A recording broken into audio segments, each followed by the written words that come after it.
नमस्कार दोस्तों, last video में मैंने आपको दूसरी और तीसरी पद्धति के सवाल कराए थे और तीसरी पद्धति का नाम यदि आपको याद हो तो नाम क्या था? अधिक लाभ की पद्धति। उसी का एक और सवाल हम करते हैं। लास्ट में मैंने आपको 8 नंबर तक सवाल करवाए थे। सवाल नंबर 9 की ओर बढ़ते हैं। पढ़ता हूं सवाल में।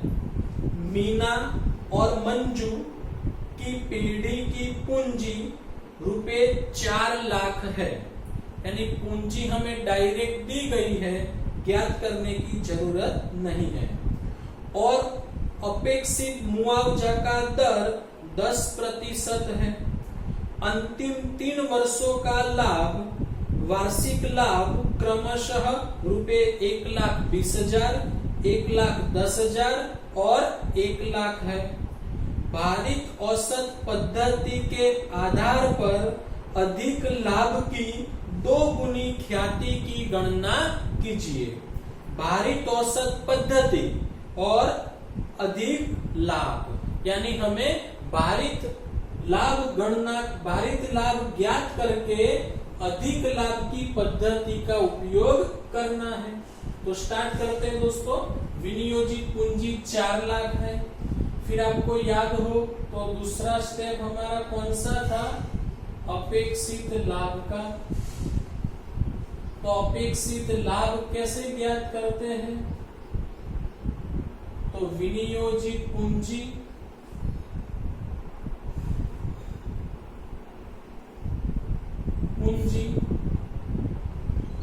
का गुणा किससे करना है?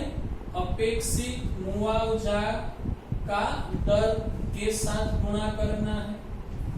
तो अपेक्षित मुआवजा का दर 10% है।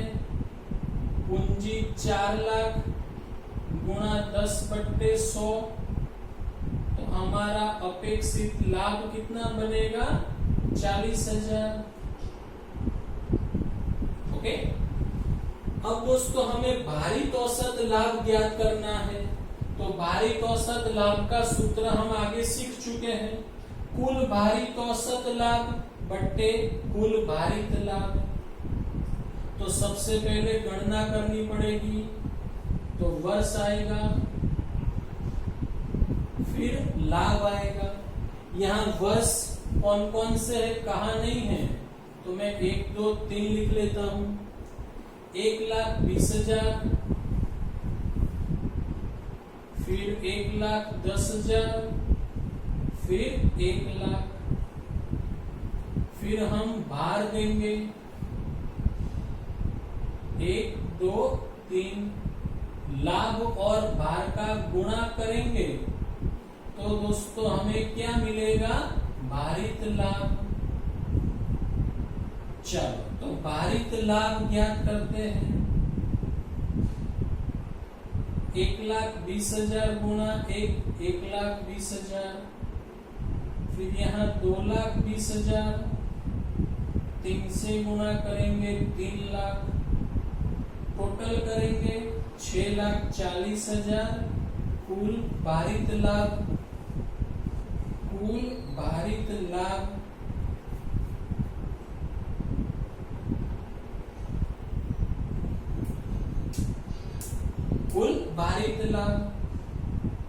कुल भार हमारा आएगा 6। सूत्र में कीमत रखते हैं।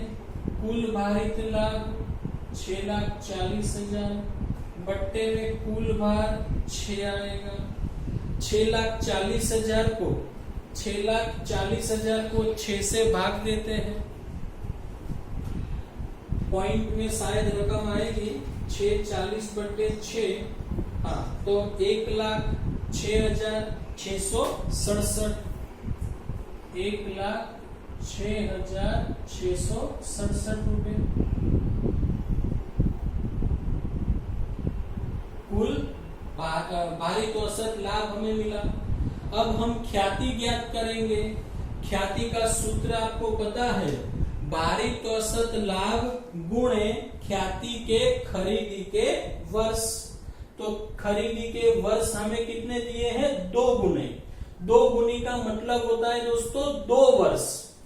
वर्ष ना दिए हो या 2 गुना लिखा हो, 3 गुना लिखा हो तो 3 वर्ष, 2 गुना लिखा हो तो 2 वर्ष। तो भारित औसत लाभ 1,06,667 गुणे 2 करेंगे तो कितना आंसर आएगा? 2,13,334। 2,13,334 रुपए। चलो ओके दोस्तों, आगे बढ़ते हैं। चौथी और लास्ट पद्धति, लाभ की पूंजीकरण की पद्धति। लाभ की पूंजीकरण की पद्धति, तो इसमें आपको कैसे काम करना है? तो यहां भी हमारे पास 4 स्टेप है दोस्तों। पहला स्टेप है विनियोजित पूंजी ज्ञात करो, वो हमें पता है, आगे भी हम सीख चुके हैं। कुल संपत्तियों में से कुल दायित्व माइनस कर देना। फिर औसत लाभ या भारित औसत लाभ ज्ञात करो, वो भी हम जानते हैं कैसे ज्ञात करना है। तीसरा स्टेप है पूंजीकृत लाभ ज्ञात करो, तो पूंजीकृत लाभ कैसे ज्ञात करना है? तो ऊपर जो आपने औसत लाभ या भारित औसत लाभ ज्ञात किया हो उसको अपेक्षित मुआवजा के दर से भाग देना है और फिर ख्याति ज्ञात करनी है। कैसे? तो पूंजीकृत लाभ में से विनियोजित पूंजी को माइनस करना है। चलो दोस्तों, इसका भी एक सवाल करते हैं हम। सवाल नंबर 10 पढ़ता हूं मैं, समझना सब लोग, सुनना। आप लोग भी किताब खुली रखकर वीडियो देखना ताकि आप समझ पाओ। निम्नलिखित जानकारी पर से नैऋत्व और ऋत्विक की साझेदारी पेढ़ी की ख्याति की कीमत भारित औसत लाभ को पूंजीकृत करने की पद्धति अनुसार निश्चित कीजिए। भारित औसत लाभ पूंजीकृत करने की पद्धति, तो नीचे देखो दोस्तों, हमें जो लाभ दिया है वो सतत बढ़ता है, क्रमशः बढ़ता है। अतिरिक्त जानकारी है, उसमें पेढ़ी की संपत्तियां हैं, पेढ़ी का दायित्व है और अपेक्षित मुआवजा का दर है 10%। ओके, सवाल हमने पढ़ लिया है। स्टार्ट करते हैं। सबसे पहले हमें क्या चाहिए दोस्तों? सबसे पहले क्या ज्ञात करना है? विनियोजित पूंजी। स्टार्ट करते हैं।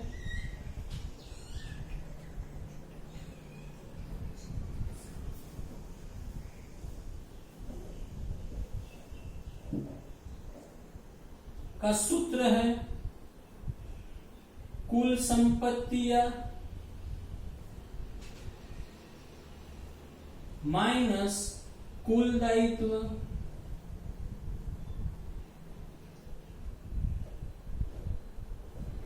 चलो, तो कुल संपत्तियां हमारी कितनी है?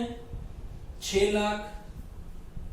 कुल दायित्व है 1,70,000।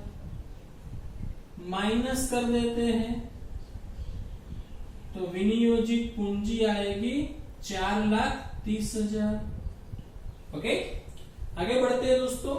दूसरा स्टेप है औसत लाभ या भारित औसत लाभ। तो यहाँ पे हमें कौन सा लाभ ज्ञात करना है? भारित औसत लाभ। तो उसके लिए कोष्टक बनाना पड़ेगा।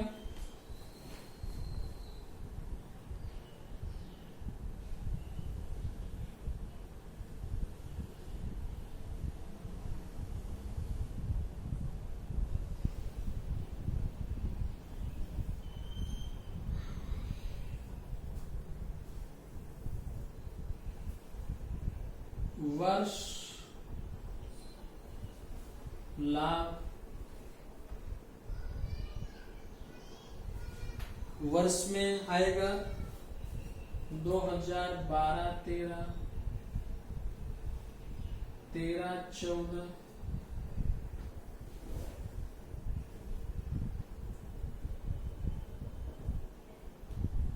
17। चलो, लाभ 45,000, 50,000, 65, 75 और 90,000।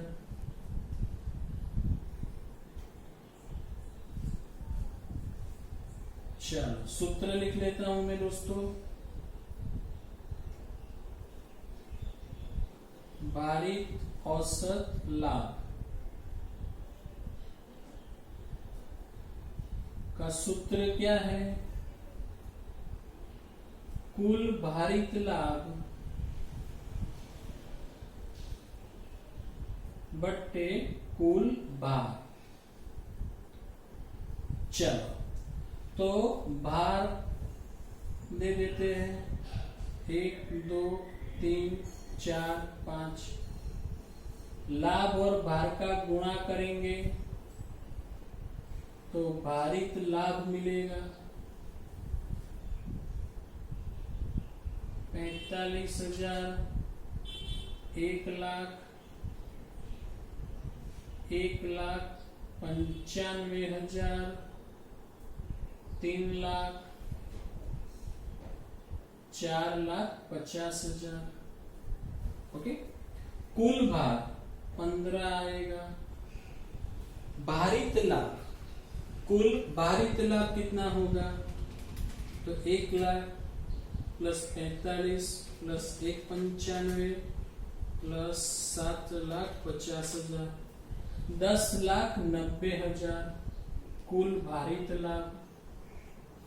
चलो कीमत रखते हैं दोस्तों 10,90,000 बट्टे 15।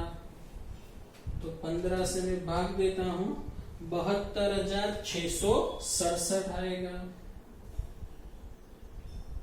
667 लाभ को दोस्तों मैं साइड में लिखता हूं ताकि नीचे जगह हमें कम ना पड़े।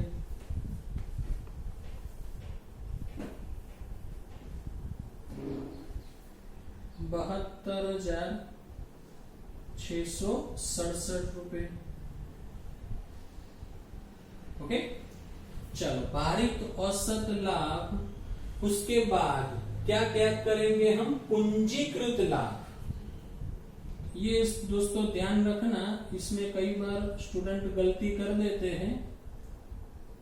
तो पूंजीकृत लाभ का सूत्र हमने भारित औसत लाभ ज्ञात किया है, इसीलिए हम भारित औसत लाभ लिखेंगे। भारित औसत लाभ बट्टे में क्या आएगा? अपेक्षित मुआवजा का दर आएगा। चलो कीमत रखते हैं। भारित औसत लाभ 72,667। अपेक्षित मुआवजा का दर था 10%। दोस्तों बट्टे में 10% है और प्रतिशत के बट्टे में भी कितना आता है? 100। तो ये बट्टे का बट्टा ऊपर जाएगा तो 72,667 गुणे 100 अपॉन 10 आएगा। 1 0 कैंसल। तो हमारा पूंजीकृत लाभ कितना बनेगा दोस्तों? 7,26,670 रुपए। ओके, अब हम क्या ज्ञात करेंगे? ख्याति। इसको मैं दोबारा समझा देता हूं दोस्तों। अपेक्षित मुआवजा का दर 10% है। बट्टे के प्रतिशत के बट्टे में आएगा 100। बट्टे का बट्टा ऊपर जाएगा तो 72,667 गुणे 100 अपॉन 10। चलो अब हमारा लास्ट स्टेप है, ख्याति ज्ञात करते हैं। सूत्र क्या है? पूंजीकृत लाभ, पूंजीकृत लाभ माइनस विनियोजित पूंजी, विनियोजित पूंजी। ओके, तो पूंजीकृत लाभ कितना है? 7,26,670 माइनस विनियोजित पूंजी है 4,30,000। अब इसको माइनस कर देते हैं तो हमारी ख्याति की रकम मिल जाएगी। तो 7,26,670 में से 4,30,000 हम घटाएंगे तो ख्याति की रकम आएगी 2,96,670। ओके दोस्तों, समझ में आया होगा आप सबकी। आप इसके जैसे सवाल भी है किताब में, उदाहरण में, वो सब सवाल आप करना ताकि आप इसको अच्छी तरीके से समझ पाओ।